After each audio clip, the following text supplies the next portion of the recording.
साथ समाजवादी के जुझारू नेता, जिनको हम ये कहेंगे कि बहुत संघर्ष हमने एक ज़माने से हम लोग भी देख रहे हैं, और चुनावी दौड़ में भी आप हैं। अब टिकट यह ऐलान हो गया है कि जो जीते पार्षद है उन्हीं को टिकट दिया जाएगा। शायद आप में कुछ मायूसी भी होगी या नहीं है, आप बताएंगे। ऐसा क्या माहौल है कि ये कौन सा पैटर्न है कि अखिलेश यादव ने कह दिया कि जो जीते हुए उन्हीं को दिया जाएगा? क्या उनको जो जीते उन्हीं ने अपने क्षेत्रों में काम किया है कि वही जीत रहे हैं जो अखिलेश यादव ने ऐलान किया है? आप क्या कहेंगे इसके बारे में? देखिए, हम लोग तो बहुत छोटे से कार्यकर्ता हैं समाजवादी के। ये सर्वोच्च पदों का फैसला है, राष्ट्रीय अध्यक्ष जी का जो भी फैसला है वो मान्य है। जो भी उन्होंने सोचा हो, जाहिर सी बात है कि वो सभी को मानना पड़ेगा। वो मेरे लिए नहीं कहा है, सभी के लिए कहा है।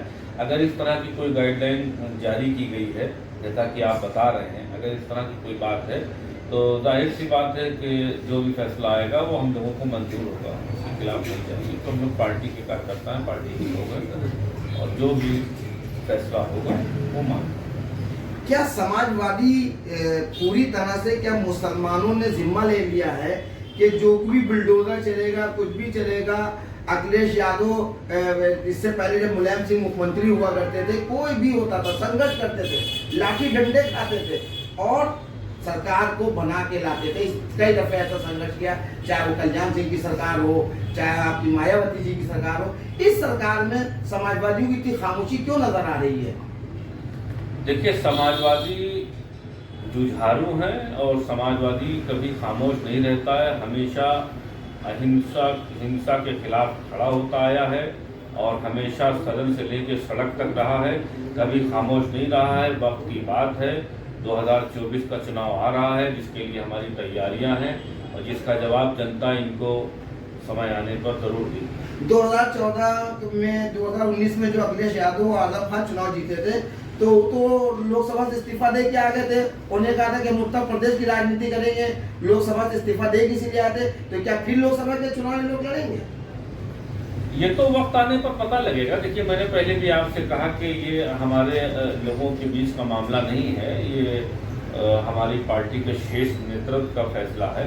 तो जो भी होगा और जनता उस हालत में एक्सेप्ट करेगी। माननीय राष्ट्रीय अध्यक्ष जी चाहे वो विधायक के रूप में रहें या प्रदेश के मुख्यमंत्री रहें या लोकसभा लड़के देश के प्रधानमंत्री रहें, और वो जहां भी रहेंगे जनता के लिए काम करेंगे। और जनता को ये मुझे लगता है कि परस्पर विश्वास है राष्ट्रीय अध्यक्ष जी में कि उनके अलावा कोई भी इस तरह से गरीबों की, मजलूमों की और कमजोरों की, खासकर जो हमारा दलित समाज है उनकी, और उनके साथ साथ तमाम महिलाओं की, तमाम बेरोजगारों की, तमाम नौजवानों की, सबकी आवाज उठाने का काम करेंगे। हालांकि वो लगातार अगर विधानसभा में कर रहे थे, इससे पहले लोकसभा में कर रहे थे, अगर मौका मिलेगा तो फिर लोकसभा में भी उठाने का काम करेंगे आवाज।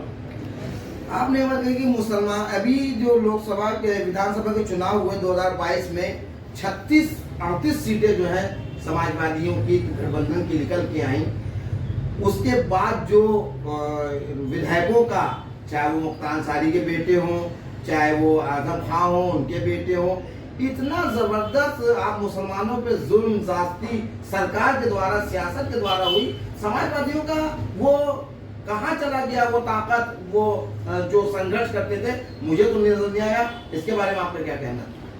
नहीं, बिल्कुल ऐसा नहीं। हमारे राष्ट्रीय अध्यक्ष की आवाज उठा भी रहे हैं। हालांकि हर बार देखा गया है कि उनको ये कहा भी जाता है कि वो मुसलमानों के लिए ज़्यादा बात करते हैं, मुसलमानों के मसीहा के रूप में माने जाते हैं।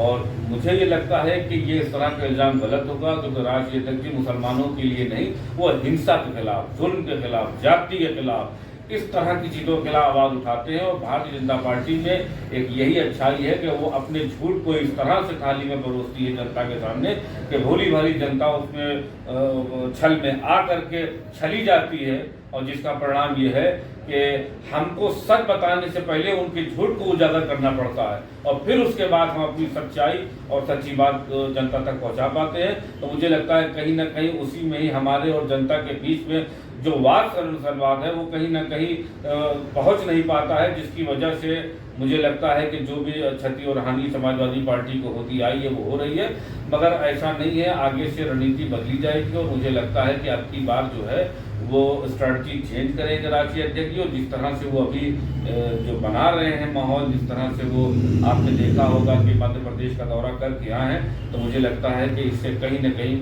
उम्मीद जागेगी।